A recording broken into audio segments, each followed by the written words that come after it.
এই জগতে কাকে কিভাবে চিনবেন তার কিছু বাস্তব উদাহরণ দেওয়া হচ্ছে।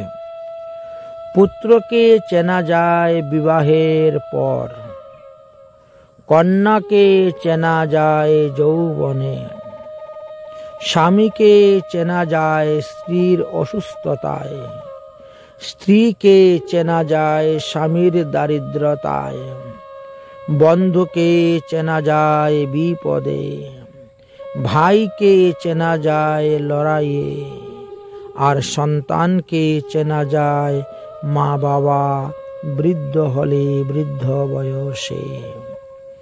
তবেই এদেরকে চেনার উপায় আছে। তো সেই চিনতে চিনতেই যদি জীবনের শেষ মুহূর্ত চলে আসে, তাহলে আর হরিভজন করবেন কখন? তাই অন্যান্য পরিবারের দিকে তাকিয়েও লোক চিনতে পারা যায়, বুঝতে পারা যায়। মানুষের আচার আচরণ, চলাফেরা, কথাবার্তা বিভিন্নতার মাধ্যম দিয়েও চেনা যায়। তাই এই যে বাস্তব সত্যগুলা, বাস্তব উদাহরণগুলা তুলে ধরা হয়েছে, এর দ্বারাই আপনারা একে অন্যের পরিবারের লোকদেরকে চিনতে পারবেন, নিজের পরিবারের লোককে চিনতে পারবেন। বাস্তবে তো ভাগবত বলেন, কস্য মাতা কস্য পিতা, এই জগতে কেউ কারো নয়, সবাই হরিভজন করো, হরিভজন করো। সবাইকে হরিভজনের জন্যই শাস্ত্র আমাদেরকে উপদেশ দিয়েছেন, হরিকা ভজন করো, হরি হে তোমারা।